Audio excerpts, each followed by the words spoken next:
रात्रीचे 11 वाजले होते. शहरातील दिवे एक करून मंदावू लागले होते. रस्त्यावरचा गोंगाट थांबून शांतता पसरायला सुरुवात झाली होती. पण या शांततेच्या मागे पवनचे मन बैचेन होऊन फिरत होते. पवन एक साधा मुलगा.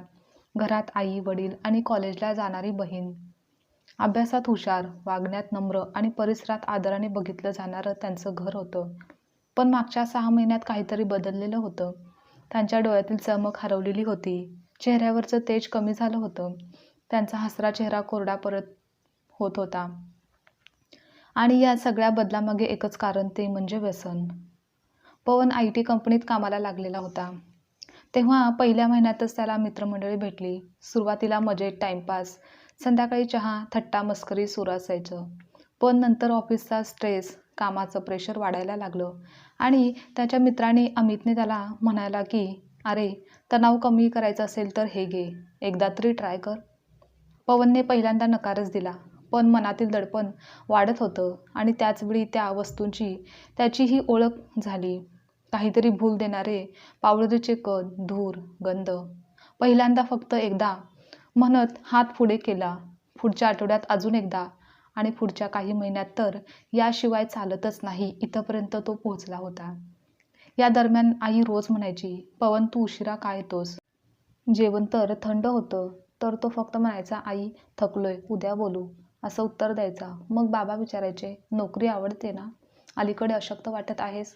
यावर पवन हसायचा. पण ते खोटं हसू होतं. मनातल्या मनात त्याला माहीत होतं की तो हसत नाही, तर तो ढासळत आहे. तेव्हा त्याची बहीण मयुरीच्या लक्षात आलं होतं की ती म्हणते, दादा डोळे लाल का दिसतायत? तू काही घेऊ लागला आहेस का? तेव्हा पवनने तिला धडधडीत उत्तर दिलं, मयुरी तुला काही कळत नाही, तू तुझं बघ. मग मयुरी रागाने पुढे काही बोलली नाही. अलीकडे पवनचं लक्ष कुठेच नसायचं. कामाच्या वेळी तो विसरायचा, तंद्रीत जायचा. त्याचा परिणाम कामावर होत होता. तेव्हा टीम लीड म्हणायचे, पवन तुला काय झालं आहे? तुझ्याकडून याआधी अशा चुका कधीच झालेल्या नाहीत. Everything is okay? मग तो फक्त मान डोलवायचा, पण त्या डोलण्यात उत्तर नसायचं. तर अस्वस्थता असायची. त्यामध्ये अजूनच भर म्हणजे अमित आणि त्यांची मंडळी मात्र त्याचं व्यसन वाढवायला कारणीभूत असायची. चल ना, आज तर सॅटरडे आहे, रात्री मस्त मजा होईल, असं बोलून ते त्याला घेऊन जायचे. आणि दिवसेंदिवस पवन स्वतःला हरवत होत चालला होता. त्याला हे समजत होतं, पण तरीही तो व्यसन करतच होता. एका रात्री पवन घरी खूप रात्री उशिरा आला. घड्याळात 1 वाजले होते. तो नशेत होता, डोळे फिरत होते, पाय डगमगत होते. आई दाराशीच बसून होती. तिने त्याचा हात धरला. पवन हे काय चाललंय बेटा? तू असं का वागत आहेस? पवन तिचा हात झटकून म्हणाला, आई नाटकं करू नकोस, काही बोलू नकोस, मला झोपायचं आहे. तेव्हा आईच्या डोळ्यातून पाणी आलं. तिला तिचा मुलगा निसटताना दिसत होता. दुसऱ्या दिवशी सकाळी पवन झोपेतून उठला. घरात शांतता होती. त्याच्या खोलीत मयुरीच्या हातातला कागद पडला, ज्यामध्ये त्याच्या बॅगमध्ये सापडलेल्या त्या पॅकेटचा फोटो होता. मयुरीने लिहिलं होतं की दादा मी तुला गमावणार नाही, काही झालं तरी नाही. ते वाचून पवनच्या मनात पहिल्यांदाच अपराधीपणाची वेदना निर्माण झाली. पण व्यसनाचं वजन अपराधीपणापेक्षा जड होतं. त्या दिवशी ऑफिसमध्ये प्रोजेक्टचं प्रेझेंटेशन होतं. पवनचे हात थरथरत होते. त्याला लक्ष केंद्रित करता येत नव्हतं. हे टीम लीडला लक्षात आलं. स्पष्ट त्यांना जाणवलं, Pavan you are not well, take the day off. पण हा ऑफ त्याच्यासाठी आराम नव्हता, तर पुन्हा काहीतरी घेण्यासाठी मोकळीक होती. त्या रात्री तो अमित मयंक यांच्यासोबत एका अंधाऱ्या जागी पोहोचला. त्याने पुन्हा पावडर दिली. पवनने ती घेतली आणि काही मिनिटातच त्याच्या श्वासांचा वेग वाढला. हृदयाचा ठोका वाढत गेला. डोकं गरगरायला लागलं. ते पाहून अमित घाबरला. अरे पवन, ओय श्वास घे, प्रॉपरली श्वास घे, काय झालं तुला? पण पुढच्या क्षणी पवन खाली कोसळला, जमिनीवर पूर्णपणे बेशुद्ध पडला. तेव्हा मयंक तिथून पळून गेला. पण अमितने घाबरून त्याला रिक्षामध्ये टाकलं आणि हॉस्पिटलमध्ये नेलं. रात्री 2 वाजता डॉक्टरांनी त्याच्या कुटुंबाला फोन केला. मग आई, बाबा, मयुरी धावत आले. पवन बेडवर पडलेला होता. त्याच्या नाकाला ऑक्सिजन, हातात सलाईन आणि डॉक्टरांचे कडक शब्द होते की हे ड्रग्सचं ओव्हरडोसचं लक्षण आहे, स्पष्ट लक्षण आहे. आम्ही त्याला वाचवू शकतो, पण हा शेवटचा इशारा समजा. हे ऐकून मात्र आईचा आक्रोश संपूर्ण वॉर्डवर घुमला. मयुरी रडतच म्हणाली, दादा असं करू नकोस, मी तुला परत हरवू शकत नाही. पवन हलकासा जागा झाला. त्याने आईचा हात धरला, पण स्वतःच्या आवाजात अपराधी, भीती, लाज सगळंच होतं. आई मी काय केलं? मला माफ कर, मी हरवलो होतो. मग आईने त्याला मिठीत घेतलं. हॉस्पिटलच्या बेडवर पडलेला पवन डोळे मिटून पडला होता. हातातील त्याची बोटं आईच्या हातात घट्ट पकडली अडकलेली होती. जणू तिने जगापासून त्याला कवच दिलं होतं. ती रात्र आईने डोळा न लागता काढली. आईला झोप काही आलीच नाही. पवन झोपलेला असताना ती त्याच्या डोक्यावरून हात फिरवत म्हणाली, बाळा, तू काही झालं तरी मला सांगितलं असतंस तर. तू एकटाच का झगडलास? तुझ्या वेदना पाहून माझं हृदय तुटतंय. बाबा बाजूला शांत बसले होते. त्यांच्या डोळ्यात देखील अपराधीची जळजळ होती. त्यांना वाटलं की आपल्या मुलाला आपणच हरवलं आहे. आणि दादाच्या पांढऱ्या पडलेल्या चेहऱ्याकडे पाहून मयुरी रडत होती. ती मनात म्हणाली की दादा, मी तुझी लहान बहीण आहे. तुला हवं तेव्हा तू सांगू शकला असतास ना. या तिघांच्या प्रेमात पवनच्या व्यसनामुळे निर्माण झालेलं अंतर आज पहिल्यांदाच वितळलं होतं. दुसऱ्या दिवशी सकाळी डॉक्टर आले. त्यांनी गंभीर आवाजात सांगितलं की पवनची परिस्थिती आता स्थिर आहे, पण त्याला पूर्णपणे ठीक व्हायचं असेल तर उपचारांची गरज आहे आणि हे ड्रग्सचं व्यसन आहे. शरीरापेक्षा मनाचं उपचार जास्त कठीण असतात. आई आणि बाबा एका आवाजात म्हणाले, डॉक्टर, आम्ही जे काही लागेल ते करू, पण आमचा मुलगा आम्हाला परत हवा आहे. तेव्हा डॉक्टरांनी फाईल बंद करत सांगितलं, त्याला रिहॅबिलिटेशन सेंटरमध्ये काही महिन्यांचे उपचार करावे लागतील आणि मुख्य म्हणजे तो जर स्वतः बदलायचं ठरवलं असेल तरच हे शक्य आहे. तेव्हा आईने पवनकडे पाहिलं. तो शांत होता, पण त्याच्या डोळ्यात पहिल्यांदाच भीती होती. मरणाची नाही, तर स्वतःला गमावण्याची. त्या दुसऱ्या दिवशी पवन थोडासा उठून बसला. मयुरी त्याला पाणी देताना म्हणाली, दादा, मला एक गोष्ट सांग. तू इतकं सगळं एकट्याने का सहन केलंस? पवनच्या घशात अडकलेले शब्द बाहेर पडले. मयुरी, मला वाटलं मी सांगेन तर तुम्ही निराश व्हाल. माझ्याकडून अपेक्षा होत्या. मला कमजोर वाटू द्यायचं नव्हतं. पण मी स्वतःला हरवत गेलो. तेव्हा त्याच्या खांद्यावर हात ठेवून ती म्हणाली, दादा, कमकुवतपणा लपवणं हेच सर्वात मोठं कमकुवतपणाचं लक्षण असतं. पवनच्या डोळ्यात पाणी भरलं. त्याच्या आयुष्यातील कठोर संवाद कदाचित हा पहिलाच होता. 3-4 दिवसांनी डॉक्टरांच्या सल्ल्यानुसार पवनला रिहॅबिलिटेशन सेंटरमध्ये दाखल करण्यात आलं. गाडीमध्ये शांतता होती. पवन खिडकीबाहेर बघत होता. झाडे मागे पडत होती, रस्ते बदलत होते, पण त्याचं मन अजूनही नशेच्या धुक्यात अडकलेलं होतं. आईने त्याचा हात धरून विचारलं, बाळा, घाबरतोयस का? खूप, पण प्रयत्न करेन आई. आईने त्याच्या कपाळावर हात ठेवला. जितकं तू जिंकशील तितकं आम्ही तुझ्यासोबत जिंकू. त्यानंतर पवनचा रिहॅबमधला पहिला दिवस जड होता. भिंती स्वच्छ, खोल, शांत, पण वातावरण मनाला चाचपणारं होतं. तिथला काउन्सिलर अर्णव सर त्याला भेटले आणि त्यांनी पाण्याचा ग्लास त्याच्यासमोर ठेवून शांतपणे विचारलं, पवन, तू इथे स्वतःच्या इच्छेने आलायस का? पवन हळूच म्हणाला, हो, किमान आता तरी बदलायचं आहे. अर्णव सरांनी त्याच्याकडे पाहिलं. हे बघ, व्यसन म्हणजे आजार नाही, तर ती एक सावली आहे. पण तू प्रकाशाकडे वळायची इच्छा दाखवलीस, हेच खूप मोठं यश आहे. त्यांचे शब्द पवनच्या मनात खोलवर गेले. त्याला जाणवलं की तो पहिल्यांदाच कोणाकडे तरी स्वतःला मोकळं करत आहे. त्या पहिल्या 5-6 दिवसात पवनचे शरीर थरथरू लागले. डोक्यात तीव्र वेदना, शरीरात घाम, हातापायाला कंप आणि रात्री बेचैनी खूप होत होती आणि त्याला नको तरी त्याच्या शरीरात ती गोष्ट हवी होती. एका रात्री तर तो भिंतीला पाठ टेकून बसला. श्वास जोरात चालू होता. तो डोळे मिटून कुजबुजला, मी मरतोय का? अर्णव सर धावत आले. त्यांनी त्याच्या खांद्यावर हात ठेवून शांतपणे म्हणाले, तू मरत नाहीयेस पवन, तर तू जन्म घेतोयस नव्या आयुष्याचा. हे वाक्य त्याला रडवून गेलं. त्याच्या डोळ्यात नकळत पाणी वाहू लागलं. रिहॅबमध्ये दुसऱ्या आठवड्यात पवनला ग्रुप थेरपीला बसवलं गेलं. तिथे वेगवेगळ्या लोकांच्या वेदना ऐकताना पवनचा गळा दाटून आला. एक तरुण मुलगी म्हणाली, मी नशेमुळे माझं कुटुंब गमावलं. एक वडील म्हणाले की माझ्या मुलाने माझ्याकडे पाहणे बंद केलं.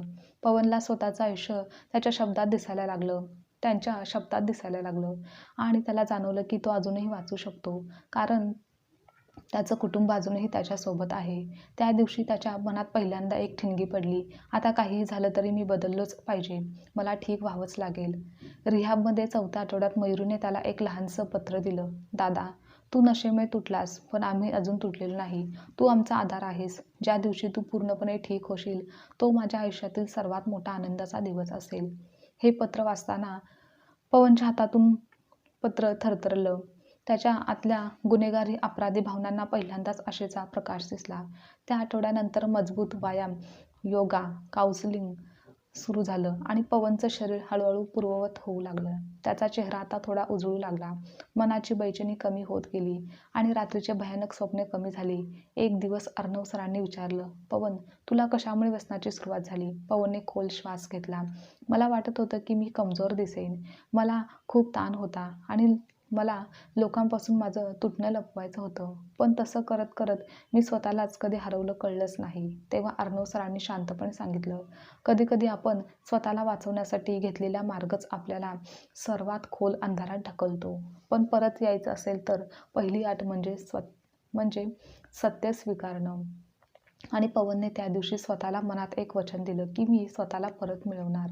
आता रिहॅबमध्ये 1-1.5 महिना पूर्ण झाल्यावर पवनला घरच्यांशी बोलायची परवानगी मिळाली होती. त्याने फोन केला. त्याचा आवाज ऐकून आईचे मन भरून आले. पवन, कसा आहेस बाळा? पवनचे डोळे पाणावले.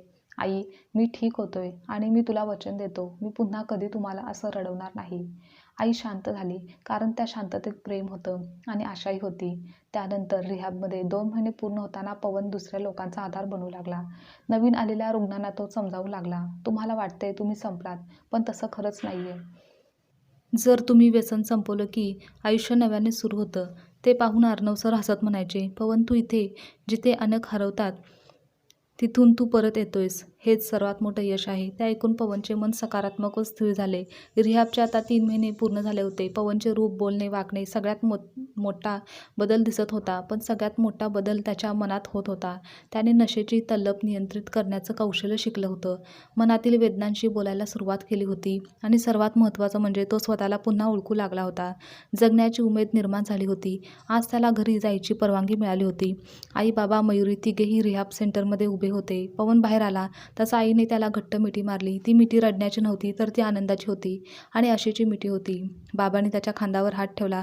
बाळा, घर तुझ्यासाठी सदैव उघडं आहे. तर मयुरी म्हणाली, दादा, तुला बघून वाटते की आम्ही पुन्हा तोच दादा परत मिळवला आहे. सर्वांचं प्रेम पाहून पवनचा आवाज दाटला. खरंच तुम्ही नसता तर मी कधीच परतलो नसतो, असे तो बोलून गेला. पवन घरात परतल्यावर काही दिवस वातावरण खूप शांत होतं. तो खोलीत जास्त वेळ स्वतःसोबत घालवू लागला होता. व्यायाम, वाचन आणि रिहॅबमधल्या दिलेल्या रुटीनचं कठोर पालन तो करत होता. पण प्रत्येक रात्री झोपताना त्याच्या मनात एक सावली येऊन बसायची. ती म्हणजे मन परत एकदा घसरलं तर, या भीतीची. पण मग पवन स्वतःलाच ठामपणे सांगायचा की नाही, आता नाही, पुन्हा ती चूक होणार नाही. त्यानंतरच्या काही दिवसांनी पवनने ऑफिसला परत जाण्याचा विचार केला. पण मनात भीती होती की ज्या ऑफिसमध्ये त्याचं व्यसन वाढलं तिथे परत गेल्यावर तो टिकेल का? तेव्हा आई म्हणाली, बाळा, निर्णय तुझा आहे, पण तुला जिथे भीती वाटते तिथे पाऊल ठेवणं आणि तेथूनच नव्याने सुरुवात करणं, हेच खरं मोठं यश आहे. त्यामुळे तू खंबीर हो आणि तेथूनच आयुष्याची नवी सुरुवात करण्याचं धाडस कर.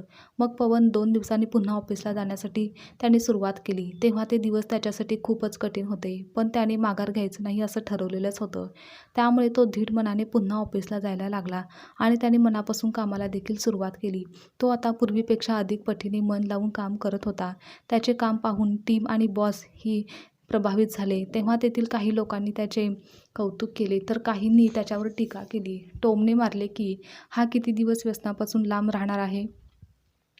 पण पवन या सर्वांकडे साफ दुर्लक्ष केलं. त्याच दरम्यान त्याचा जुना मित्र अमित एक दिवस त्याच्याकडे आला आणि म्हणाला, चल मित्रा, उद्या सुट्टी आहे तर आधीसारखं निवांत कुठेतरी बसून रिलॅक्स होऊ.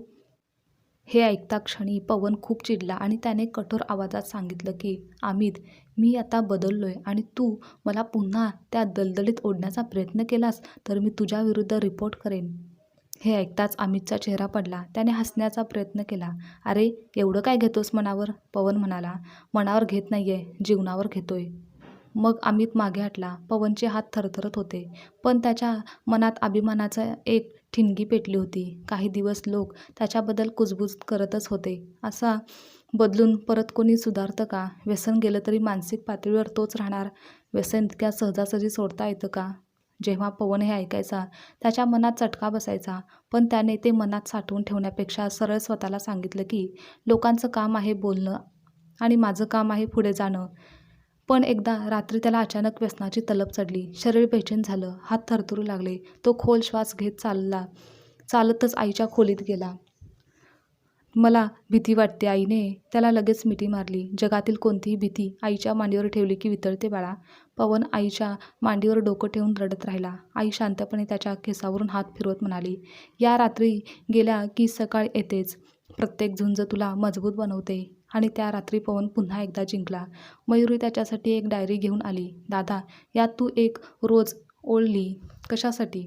आज तू नशेपासून दूर राहिलास. मग पवन रोज लिहू लागला, माझ्या आईसाठी, माझ्या पुनर्जन्मासाठी, माझ्या भविष्याकरता. आणि त्या छोट्या डायरीने त्याला रोज एक शक्ती दिली. आता पवनच्या कामात पुन्हा उत्साह दिसू लागला. तो शांत, संयमी आणि मेहनती होऊ लागला. टीम लीडने त्याला बोलावून म्हटलं, पवन, तुम्ही गेल्या महिन्यात प्रोजेक्टवर अप्रतिम काम केलं. आपण पुढचा मॉड्यूल लीड कराल का? पवनच्या डोळ्यात चमक आली. कधी वाटलं नव्हतं की परत एक दिवस त्याला असा सन्मान मिळेल. हो सर, मी तयार आहे. एक संध्याकाळी अमित पुन्हा त्याच्याजवळ आला. या वेळेला त्याचा चेहरा गंभीर होता. पवन, मला सुद्धा मदत हवी आहे. पवन आश्चर्यचकित झाला. अमितच्या डोळ्यामध्ये भीती, अपराध आणि रिक्तता होती. मी पण अडकतोय. मला बाहेर पडता येत नाही. तू कसं केलंस? पवनने खोल श्वास घेतला. तू खरोखर बदलायचं ठरवलं आहेस का? अमितने मान डोलावली. पवन म्हणाला, तर उद्या सकाळी रिहॅब सेंटरला भेट. मी पण तिथे येतो. अमित डोळे पुसून म्हणाला, धन्यवाद. मला वाटलं तू मला सोडून देशील. पवन शांत हसला. ज्याचा आम्ही स्वतः बळी पडलो त्यातून बाहेर पडण्यासाठी कोणालाच एकटं राहू देणार नाही. त्या क्षणी पवनला जाणवलं की तो स्वतःच नाही तर इतरांसाठी देखील प्रकाश बनतोय. एका रात्री पवन गच्चीवर उभा होता. चांदण शांत पसरलेलं होतं. तो स्वतःशीच बोलला, मी पुन्हा कधीही त्या अंधारात जाणार नाही. आता मी फक्त प्रकाशासाठी चालणार आहे, कितीही कठीण असला तरी. त्याच्या चेहऱ्यावर आता त्या जुन्या पवनची चमक दिसत होती. पण यावेळी ती अनुभवी ऋणानुबंधाची संघर्षातून तयार झालेली चमक होती. दुसऱ्या दिवशी सकाळचे 7 वाजले होते. सूर्यप्रकाश अंगणात पसरला होता. पवन चहा हातात घेऊन खिडकीबाहेरून बाहेर पाहत होता. त्याच्या चेहऱ्यावर शांतता होती, पण अंतर्मनात एक मोठा प्रवास सुरू होत होता. आज एक महत्त्वाचा दिवस होता, कारण तो अमितला रिहॅब सेंटरमध्ये घेऊन जाणार होता. अमितच्या घरच्या जवळ पवन पोहोचला. अमितची आई दार उघडताच डोळे तिचे पाणावले. पवन, अमित हाताबाहेर जातोय. तू म्हणालास म्हणून आशा धरून आहे. पवन तेव्हा शांतपणे म्हणाला, काकी, तो एकटा नाहीये. मी त्याच्यासोबत आहे. अमित त्याच्या खोलीत पडला होता. डोळ्याखालील काळे वर्तुळे, खांदे निस्तेज, शरीर थरथरत होतं. पवन त्याच्याजवळ बसला. अमित, उठ. आज तुझ्या आयुष्याचा पहिला दिवस आहे. अमितने अर्धवट डोळे उघडे करून पवनकडे पाहिलं. पवन, मला एकट्याने जमणार नाही. पवनने त्याचा हात घट्ट पकडला. मला पण एकट्याने जमलं नव्हतं, पण आता आपण दोघे मिळून करणार आहोत. त्या वाक्याने अमितचं मन वितळलं आणि ते घराबाहेर पडले. अमित रस्त्यात शांत होता. त्याचा हात थरथरत होता, पण पवनने त्याचा हात घट्ट धरलेला. भीती वाटते? अमित हळू म्हणाला, हो. नशा माझी आहे, सवय झाली आहे. नशा करणं माझी सवय झाली आहे. आता सोडताना वाटते शरीर फुटेल की काय? पवन म्हणाला, हो, फुटतंय शरीर, पण फुटूनच तर नवं बनतं. अमित त्या वाक्यावर हलकंच हसला. तू खूप बदललास रे. जुना पवन असा बोलत नव्हता. पवनचा चेहरा गंभीर झाला. जुना पवन आधीच मरून गेला. आता तूही तुझ्या जुन्या स्वतःला सोडून देणार आहेस. त्यानंतर तेथे गेल्यानंतर अर्णव सरांनी दोघांचे स्वागत केले. तुझा बदल पाहून आनंद होतोय, असं ते म्हणाले. आणि अमित, तुला अभिमान वाटायला हवा की तू योग्य वेळी योग्य हात धरला आहेस. अमितचे डोळे भरून आले. त्याला पहिल्यांदा जाणवलं की पवनची लढाई वास्तवात त्याच्यासाठी मार्गदर्शक ठरत आहे. पवनने अमितच्या खांद्यावर हात ठेवला. मी रोज तुला भेटायला येईन. हा प्रवास आपण एकत्र करूयात, असं सांगून तो तेथून निघून गेला. पवन ऑफिसमध्ये पुन्हा जोमाने काम करू लागला. प्रोजेक्ट मॅनेजरने त्याचे कौतुक करत म्हटलं, पवन, तुमची प्रगती लक्षणीय आहे. त्याला आश्चर्य वाटलं, कारण कधीकाळी नशेचा शिकार म्हणून ओळखला जाणारा पवन आज प्रेरणा बनू लागला होता. एक दिवस ऑफिसमधील टाउन हॉल मीटिंग होती. त्याला त्याचा अनुभव सांगायला बोलवण्यात आलं होतं. पवन स्टेजवर उभा राहून म्हणाला, व्यसन म्हणजे कमकुवतपणा नाही, ते एक मौन अंधार आहे. आणि कोणत्याही अंधारावर मात करण्यासाठी आपल्याला एक हात, एक आधार आवश्यक असतो. मला माझं कुटुंब मिळालं. आज मी आहे, कारण त्यांनी मला सोडलं नाही. त्या हॉलमध्ये काही क्षण शांतता पसरली होती आणि नंतर टाळ्यांचा गडगडाट झाला. पवनच्या डोळ्यात हलकीशी चमक आली, कारण तो विजेता झाला होता. आजची कथा तुम्हाला आवडल्यास लाईक, शेअर, कमेंट करा आणि चॅनलवर नवीन असाल तर चॅनलला सबस्क्राईबसुद्धा नक्की करा.